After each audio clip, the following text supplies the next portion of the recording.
good morning. Today is Tuesday, February 4th, 2020, and I am reading Exodus 34 through 36. Thank you. Tried to switch it up a little bit. Most importantly, I had to get away from my cats, at least for now, while I'm reading. Let's see. And this is nothing but a nice little bed sheet. I don't mind telling my secrets. I know some people say, "Oh, let the magic just don't ruin the magic." No, it's not magic. It's just me trying to do my best. This is the bed sheet, and this is from the dollar store. This is another bed sheet over a table that I kind of don't use and had it tucked away. And this is an old Christmas card that my dad gave me that I had dug up, and I like that. It's got peace and joy. I got my gratitude jar. I made a video about this last year.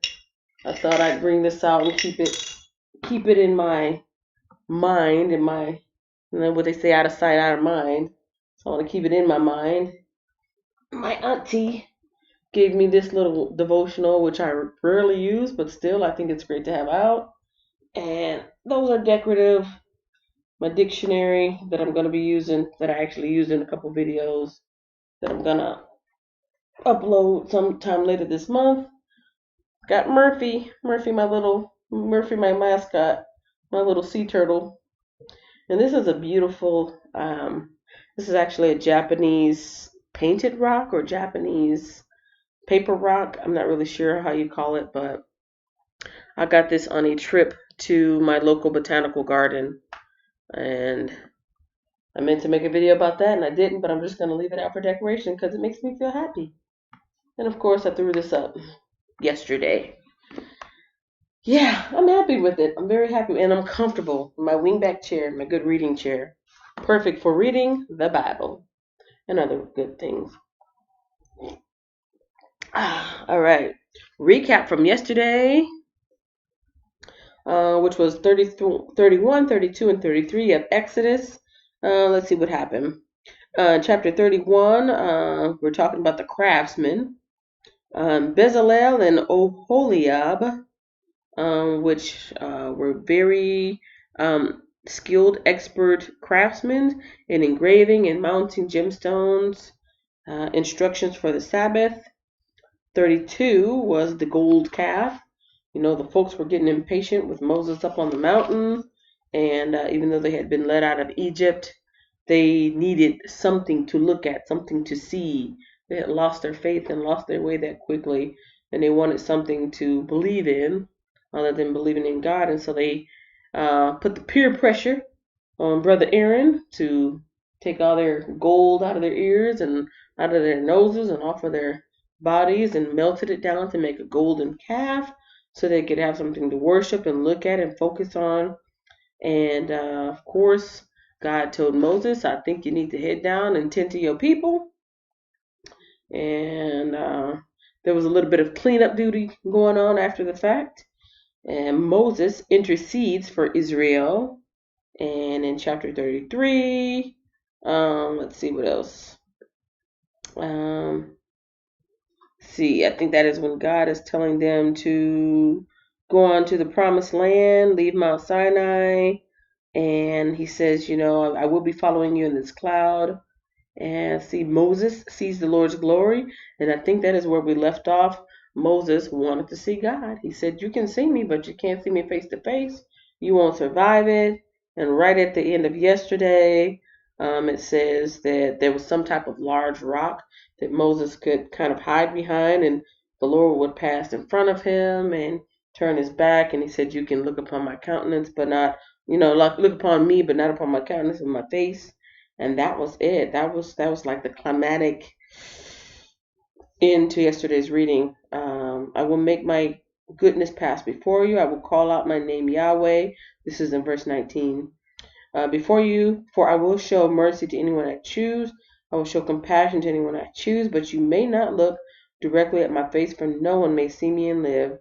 The Lord continued, "Look, stand near me on this rock as my glorious presence passes by. I will hide you in the crevice of the rock and cover you with my hand." So how you can't see my face right now? Like I'm passing you by, but you can't see me, right? until I pass by. Then I will remove my hand and let you see me from behind, but my face will not be seen. And that was that. There is a little bit of the postscript here I may have missed in 33:19. Oh yeah, I think I read this already. Yahweh is a transliteration of the proper name YHWH that is sometimes rendered Jehovah. In this translation, it is usually rendered the Lord. And Yahweh is a transliteration of the proper name. Okay, so they're just repeating it. Okay, on to chapter 34.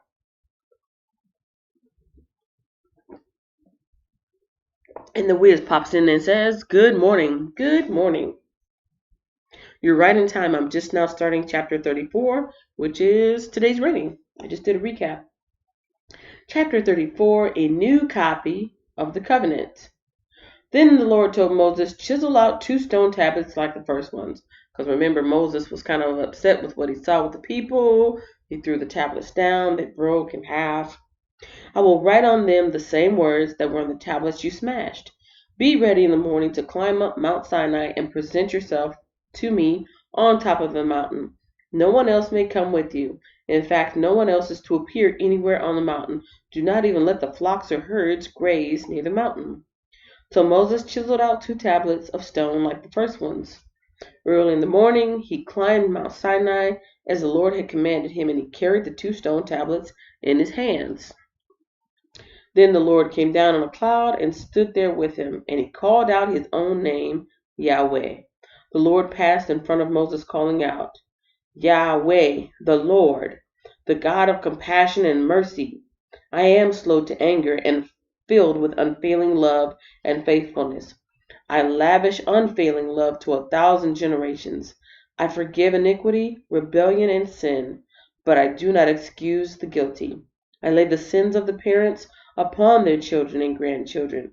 The entire family is affected, even children in the 3rd and 4th generations." Moses immediately threw himself to the ground and worshipped. And he said, "O Lord, if it is true that I have found favor with you, then please travel with us. Yes, this is a stubborn and rebellious people, but please forgive our iniquity and our sins. Claim us as your own special possession." The Lord replied, "Listen, I am making a covenant with you in the presence of all your people. I will perform miracles that have never been performed anywhere in all the earth or in any nation. And all the people around you will see the power of the Lord, the awesome power I will display for you. But listen carefully to everything I command you today. Then I will go ahead of you and drive out the Amorites, Canaanites, Hittites, Perizzites, Hivites, and Jebusites. Be very careful never to make a treaty with the people who live in the land where you are going. If you do, you will follow their evil ways and be trapped. Instead, you must break down their pagan altars, smash their sacred pillars, and cut down their Asherah poles. You must worship no other gods, for the Lord, whose very name is jealous, is a God who is jealous about his relationship with you. You must not make a treaty of any kind with the people living in the land. They lust after their gods, offering sacrifices to them. They will invite you to join them in their sacrificial meals, and you will go with them. Then you will accept their daughters, who sacrifice to other gods, as wives for your sons, and they will seduce your sons to commit adultery against me by worshiping other gods. You must not make any gods of molten metal for yourselves. You must celebrate the festival of unleavened bread. For 7 days the bread you eat must be made without yeast, just as I commanded you. Celebrate this festival annually at the appointed time in early spring, in the month of Abib, for that is the anniversary of your departure from Egypt. The firstborn of every animal belongs to me, including the firstborn males from your herds of cattle and your flocks of sheep and goats. A firstborn donkey may be bought back from the Lord by presenting a lamb or young goat in its place, but if you do not buy it back, you must break its neck. However, you must buy back every firstborn son. No one may appear before me without an offering. You have 6 days each week for your ordinary work, but on the 7th day you must stop working, even during the seasons of plowing and harvest. You must celebrate the festival of harvest with the first crop of the wheat, harvest and celebrate the festival of the final harvest at the end of every harvest season. 3 times each year, every man in Israel must appear before the sovereign, the Lord, the God of Israel. I will drive out the other nations ahead of you and expand out the other nations ahead of you and expand your territory. Let me read that part over. I will drive out the other nations ahead of you and expand your territory, so no one will covet and conquer your land while you appear before the Lord your God 3 times each year. You must not offer the blood of my sacrificial offerings together with any baked goods containing yeast, and none of the meat of the Passover sacrifice may be kept over until the next morning. As you harvest your crops, bring the very best of your first harvest to the house of the Lord your God. You must not cook a young goat in its mother's milk. Then the Lord said to Moses, write down all these instructions, for they represent the terms of the covenant I am making with you in Israel. Moses remained there on the mountain with the Lord 40 days and 40 nights. And all that time he ate no bread and drank no water, and the Lord wrote the terms of the covenant, the 10 Commandments, on the stone tablets. I wonder, is that how long it took the first time around? And if so, is that little bit of time what took the people to get restless and to lose their faith?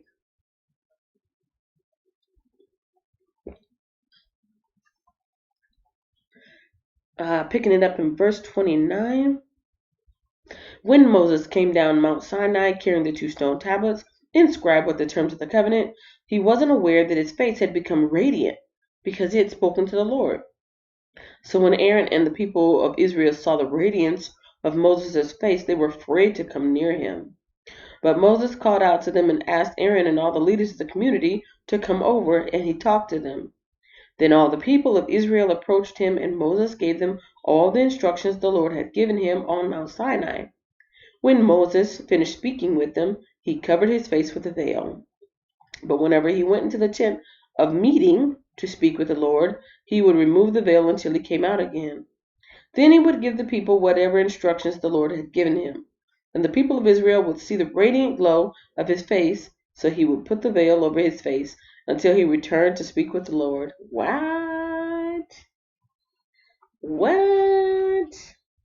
I wonder what that looked like. I mean, was he like glowing, or was it just like just awesomeness, or just, I don't know. What? It's interesting. I don't think I remember learning that in Sunday school. Chapter 35. Chapter 35. Instructions for the Sabbath. Then Moses called together. Let me pop in to the chat room. Life of Key pops in at 7:36, saying good morning. Good morning.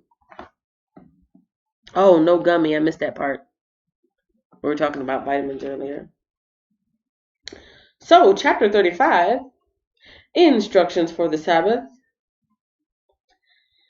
Then Moses called together the whole community of Israel and told them, these are the instructions the Lord has commanded you to follow. You have 6 days each week for your ordinary work, but the 7th day must be a Sabbath day of complete rest, a holy day dedicated to the Lord. Anyone who works on that day must be put to death. You must not even light a fire in any of your homes on the Sabbath.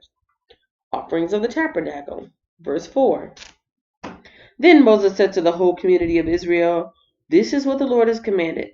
Take a sacred offering for the Lord. Let those with generous hearts present the following gifts to the Lord.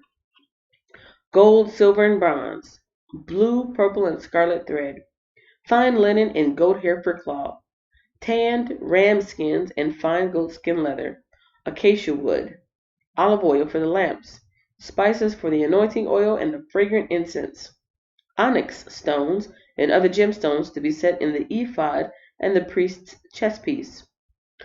Come, all of you who are gifted craftsmen, construct everything the Lord has commanded.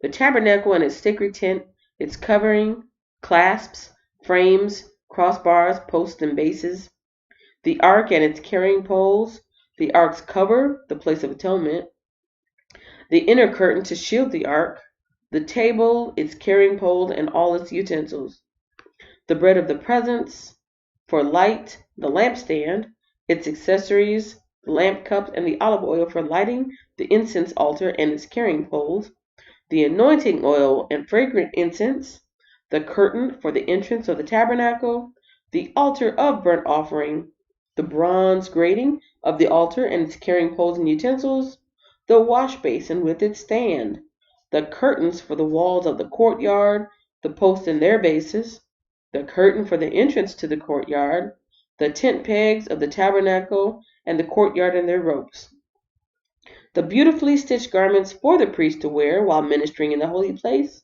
the sacred garments for Aaron the priest, and the garments for his sons to wear as they minister as priests. And in verse 20, so the whole community of Israel left Moses and returned to their tents. All whose hearts were stirred and whose spirits were moved came and brought their sacred offerings to the Lord. They brought all the materials needed for the tabernacle, for the performance of its rituals, and for the sacred garments. Both men and women came, all whose hearts were willing. They brought to the Lord their offerings of gold, brooches, earrings, rings from their fingers, and necklaces. They presented gold objects of every kind as a special offering to the Lord. All those who owned the following items willingly brought them: blue, purple, and scarlet thread, fine linen and goat hair for cloth, and tanned ram skins and fine goat skin leather. And all who had silver and bronze objects gave them as a sacrifice offering to the Lord, and those who had acacia wood brought it for use in the project. All the women who were skilled in sewing and spinning prepared blue, purple, and scarlet thread and fine linen cloth. All the women who were willing used their skills to spin the goat hair into yarn. The leaders brought onyx stones and the special gemstones to be set in the ephod and the priest's chest piece. They also brought spices and olive oil for the light, the anointing oil, and the fragrant incense. So the people of Israel, every man and woman who was eager to help in the work the Lord had given them through Moses, brought their gifts and gave them freely to the Lord. Then Moses told the people, the Lord has specifically chosen Bezalel, son of Uri, grandson of Hur, of the tribe of Judah. The Lord has filled Bezalel with the Spirit of God, giving him great wisdom, ability, and expertise in all kinds of crafts. He is a master craftsman, expert in working with gold, silver, and bronze. He is skilled in engraving and mounting gemstones and in carving wood. He is a master at every craft. And the Lord has given both him and Oholiab, son of Ahisamach of the tribe of Dan, the ability to teach their skills to others. The Lord has given them special skills as engravers, designers, embroiderers in blue, purple, and scarlet thread of fine linen cloth, and weavers. They excel as craftsmen and as designers. Chapter 36. The Lord has gifted Bezalel, Oholiab, and the other skilled craftsmen with wisdom and abilities to perform any task involved in building the sanctuary. Let them construct and furnish the tabernacle just as the Lord has commanded. So Moses summoned Bezalel and Oholiab and all the others who were specially gifted by the Lord and were eager to work. Moses gave them the materials donated by the people of Israel as sacred offerings for the completion of the sanctuary. But the people continued to bring additional gifts each morning. Finally, the craftsmen who were working on the sanctuary left their work. They went to Moses and reported, the people have given more than enough materials to complete the job of the Lord has commanded us to do. So Moses gave the command, and this message was sent throughout the camp. Men and women, don't prepare any more gifts for the sanctuary. We have enough. So the people stopped bringing their sacred offerings. Their contributions were more than enough to complete the whole project. And now, building the tabernacle. See, up to this point, it was all plans and preparations and gathering of resources. Now we're actually building it. Well, we're not, but they were. Building the tabernacle, verse 8 of chapter 36 in Exodus. The skilled craftsmen made 10 curtains of finely woven linen for the tabernacle. Then Bezalel decorated the curtains with blue, purple, and scarlet thread and with skillfully embroidered cherubim. All 10 curtains were exactly the same size, 42 feet long and 6 feet wide. 5 of these curtains were joined together to make one long curtain, and the other 5 were joined to make a second long curtain. He made 50 loops of blue yarn and put them along the edge of the last curtain in each set. The 50 loops along the edge of the curtain matched the 50 loops along the edge of the other curtain. Then he made 50 gold clasps and fastened the long curtains together with the clasps. In this way, the tabernacle was made of one continuous piece. He made 11 curtains of goat hair cloth to serve as a tent covering for the tabernacle. These 11 curtains were all exactly the same size, 45 feet long and 6 feet wide. Bezalel joined 5 of these curtains together to make one long curtain, and the other 6 were joined to make a second long curtain. He made 50 loops for the edge of each large curtain. He also made 50 bronze clasps to fasten the long curtains together. In this way, the tent covering was made of one continuous piece. He completed the tent covering with a layer of tanned ram skins and a layer of fine goatskin leather. For the framework of the tabernacle, Bezalel constructed frames of acacia wood. Each frame was 15 feet high and 27 inches wide, with 2 pegs under each frame. All the frames were identical. He made 20 of these frames to support the curtains on the south side of the tabernacle. He also made 40 silver bases, 2 bases under each frame, with the pegs fitting securely into the bases. Let me bring up another quick picture. Tabernacle.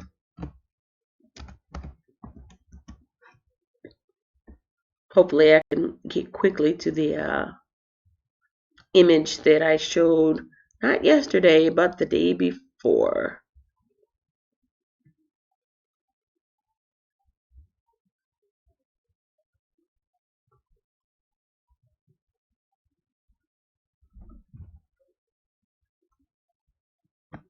There we go. I like this one. Do a quick screen share. Show y'all what's going on. So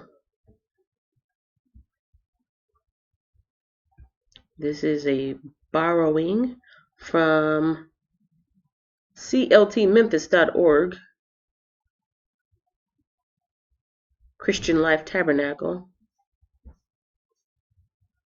the altar of incense, and the bronze layer. Interesting. May I please borrow your image? Thank you. I'm giving them credit. I'm letting you guys know where to find this stuff. Oh, I don't want to look at all that. Okay, let's back it up. Oh, Kenya, you must be more prepared next time. How about this one? I think this is the one I showed before the other day too. How about we just keep this one up? Yeah, we'll keep it up just like that. Yikes. Or rather, dope. Don't you hate it when you touch something unnecessarily or unintentionally? It's like I wasn't trying to touch it. I was just trying to touch it. Alright, hopefully this picture will clear up in a little bit. So if you look at your screen, if you're listening, you got that courtyard with that tent all the way around it and the different posts. And then you got the other actual tabernacle on the inside. And if you look closely, wow, I think if you look closely, is that not like radiating light coming from the tent? What? Interesting. All right, let me pop back over here in chapter 36. And I left off at verse 34 when I said he overlaid the frames with gold and made gold rings to hold the crossbars. Then he overlaid the crossbar with gold as well. For the inside of the tabernacle, Bezalel made a special curtain of finely woven linen. He decorated it with blue, purple, and scarlet thread and with skillfully embroidered cherubim. For the curtain he made 4 posts of acacia wood and 4 gold hooks. He overlaid the posts with gold and set them in 4 silver bases. Then he made another curtain for the entrance to the sacred tent. He made it of finely woven linen and embroidered it with exquisite designs using blue, purple, and scarlet thread. This curtain was hung on gold hooks attached to 5 posts. The posts with their decorated tops and hooks were overlaid with gold, and the 5 bases were cast from bronze. I think that's it for me today. 34, 35, and 36. Tomorrow will be actually building the Ark of the Covenant. So 2 days ago, I read about the plans and the plans for the ark, the plans for the table, the plans for the lampstand, and the incense altar. Tomorrow, construction begins. I don't think there's too much in the postscript today. A lot of Hebrew wording for cubits, like in this English version here of the book. Well, not English, it's English, of course. But this particular translation that I am reading, it's using, is it imperial or metric? Yeah, it's the imperial measurements using things like inches and feet. And of course, in the original text, the Hebrew word was cubits. Cubits. Yeah, that's all that's going on in the postscript there. So let me bring it back.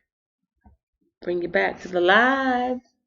That's it. That is the reading for today. These chapters are a lot shorter to me. Maybe it's just me. These readings are a lot shorter than, let's say, a couple weeks ago with Genesis. Reading of Genesis seemed a little bit longer. The chapters seemed longer, and also in Matthew seemed a little bit longer. However, I'm still on track for reading the Bible. I'll do another quick screen share of the book before I leave you all to your day. For those who may be watching this for the first time, this is the guide that I'm using. It's Diane Stortz's A Woman's Guide to Reading the Bible in a Year, a life-changing journey into the heart of God. And this little guide breaks it down so that I'm reading just a small portion of the Bible each day, broken down into weeks. Each week has a theme: beginnings of faithfulness and deceit, news of new kingdom, I am a holy nation, and this is week 6 of no other gods. And yeah, that's it. Thank you all for my special guests. Who are my special guests in the chat today? See if I can get back to that screen. Let's see. I see your mascot is with you. Yes, Murphy. Murphy, my sea turtle. My little mascot. Thank you to my special guest in the live stream today, Erica Bernay, The Wiz, Life of Key, and to even my silent partners who like to just lurk in the background. That's cool. I don't mind a lurker.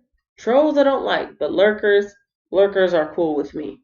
So thank you all for hanging out with me today on my Bible reading as I continue my New Year's resolution. This is probably the one thing that I'm keeping up with every day, like I said it would.